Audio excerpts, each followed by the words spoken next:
Im Zuge der Globalisierung etablieren sich Tier- und Pflanzenarten zunehmend auch außerhalb ihres ursprünglichen Verbreitungsgebietes. Diese Arten werden als gebietsfremd bezeichnet. Wenn durch sie heimische Arten und Ökosysteme gefährdet werden oder wirtschaftlicher Schaden entsteht, spricht man von invasiven Arten. Zu diesen gehören auch Nutria und Bisam. Die Nutria und der Bisam sind semi-aquatische Nagetiere, die ursprünglich aus Süd- bzw. Nordamerika stammen. Die Nutria kann durchschnittlich 8 bis 10 Kilogramm wiegen und ein besonderes Merkmal der Nager sind ihre auffällig orange gefärbten Schneidezähne. Der Bisam ist mit seinem Gewicht von bis zu 2 Kilogramm deutlich kleiner als die Nutria. Nutria und Bisam sind gute Schwimmer und leben an den Ufern von fließenden und stehenden Gewässern in selbst gegrabenen Erdbauten. Sie ernähren sich vorwiegend von Wasser- und Ufervegetation, darunter Rohrkolben und Schilfrohr. Die Nutria verzehrt auch Feldfrüchte und Muscheln. Beide Arten können eine ökologische und wirtschaftliche Bedrohung für die von ihnen besiedelten Habitate darstellen. Es kommt zur Schädigung von Deichen, aber auch zu starker Veränderung der Ufervegetation und somit zum Verlust von Lebensraum geschützter Arten. Besonders in Gebieten wie den Niederlanden und in Küstenregionen, in denen Deichschutz eine existenzielle Rolle spielt, werden Nutria und Bisam gefangen und getötet. Diese Form des Managements kann als Kontrolle bezeichnet werden und zielt darauf ab, die Vorkommen zu minimieren. Mit dem Ziel, neue Strategien für ein Management von Nutria- und Bisam-Populationen in Europa zu entwickeln, wurde das LIFE-MICA-Projekt gegründet. Das Projekt ist Teil des EU-LIFE-Programms, einem Förderprogramm der Europäischen Union für Umwelt- und Naturschutz. In dem Projekt arbeiten Institutionen aus den Niederlanden, Belgien und Deutschland zusammen. Dabei sind Forschungseinrichtungen und Behörden beteiligt, die für das Management von Nutria und Bisam zuständig sind. In insgesamt 11 Projektgebieten in den 3 Partnerländern werden innovative Managementmethoden getestet, die im Folgenden kurz vorgestellt werden. Im Rahmen des LIFE-MICA-Projekts werden Daten zum Monitoring und zur Jagd von Nutria und Bisam aus Belgien, den Niederlanden und Deutschland gesammelt. Dabei werden zum Beispiel Nutria- und Bisamfänge mit einer Smartphone-App registriert. Alle Daten werden online in einem Dashboard visualisiert, als Karte oder Grafik. Durch den Austausch von Informationen können Managementmethoden angepasst werden. Kamerafallen sind eine bewährte Methode, um Wildtierpopulationen, zum Beispiel auch invasive Arten, zu beobachten. Das LIFE-MICA-Projekt entwickelt ein Kamerafallen-Monitoring, das den Aufwand bei der Auswertung der Bilder durch den Einsatz von künstlicher Intelligenz gering hält. Im Rahmen des Projektes wurden zahlreiche Kamerafallen an Schlüsselpunkten an Wasserwegen in den Projektgebieten installiert. Die Kamerafallen machen Bilder von allen Tieren, die die Wasserwege nutzen, neben Nutria und Bisam auch heimische Vögel und Säugetierarten. Die Bilder der Kamerafallen werden auf der Plattform Agouti gespeichert, organisiert und mit Hilfe eines Algorithmus klassifiziert. Der Algorithmus kann auch für die Erkennung von anderen Tierarten eingesetzt werden. Dadurch ergeben sich Möglichkeiten für das Monitoring von weiteren invasiven, gebietsfremden oder auch geschützten Arten. Dort, wo Nutria und Bisam nur in geringer Populationsdichte vorkommen, ist das Auffinden und Fangen dieser Tiere besonders arbeitsintensiv. Ufer- oder Fraßschäden sind nicht immer leicht sichtbar.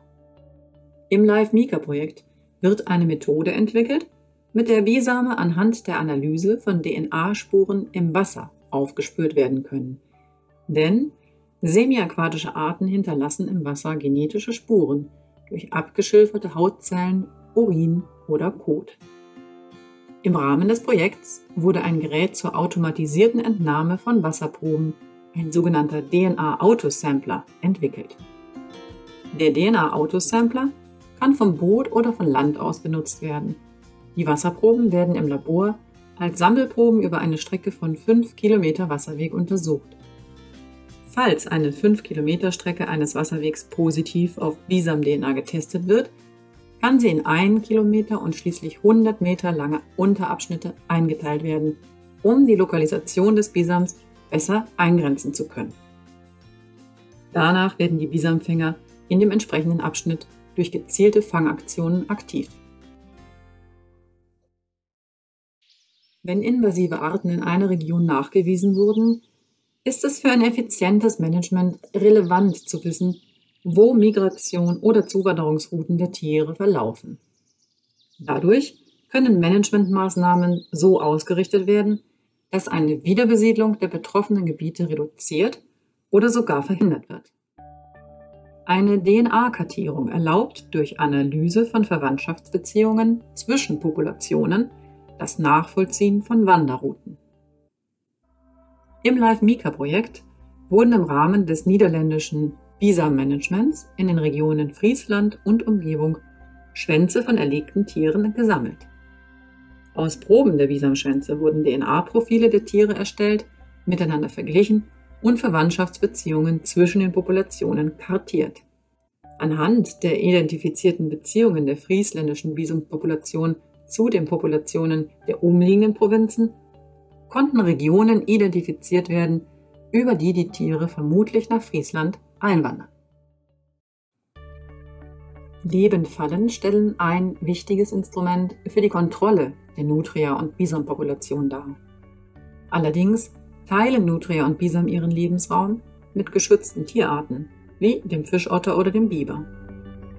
Um unerwünschten Beifang bei der Fallenjagd zu vermeiden, werden im Live-Mika-Projekt selektive Lebendfallen entwickelt und getestet, die mit einer Bilderkennungssoftware arbeiten und nur schließen, wenn die Zieltierarten Nutria oder Bisam die Fallen betreten. Die Fallen sind mit einem Bilderkennungssystem im Hinterraum der Falle und einem Elektromagneten an der Fallenklappe ausgestattet. Das Bilderkennungssystem besteht aus einem Bewegungssensor, einer Kamera und einem Minicomputer. Betritt ein Tier die Falle, registriert der Bewegungssensor die Bewegung und veranlasst die Kamera zur Aufnahme von Bildern. Die Bilder des Tieres in der Falle werden durch den Minicomputer mit Hilfe eines Algorithmus klassifiziert. Falls das System die Zieltierarten Nutria oder Bisam detektiert, löst ein kurzer Stromimpuls den Elektromagneten aus und die Fallenklappe schließt. Außerdem wird zeitgleich eine Benachrichtigung inklusive Bild aus der Falle an das Smartphone des Fängers übermittelt.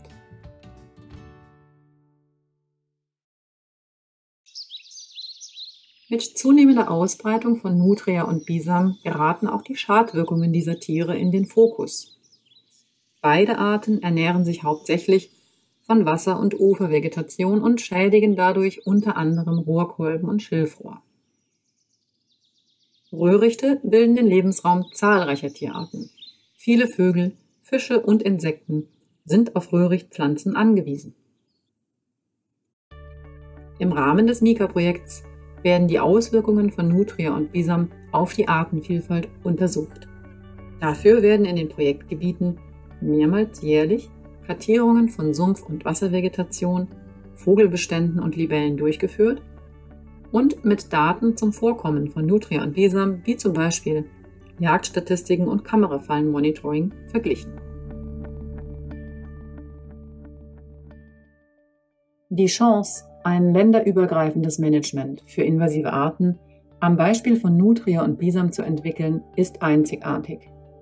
Die Zusammenarbeit der KollegInnen aus Belgien, den Niederlanden und Deutschland ermöglicht eine gezielte Identifikation von Unterschieden und Gemeinsamkeiten im Management und die Entwicklung gemeinsamer Strategien.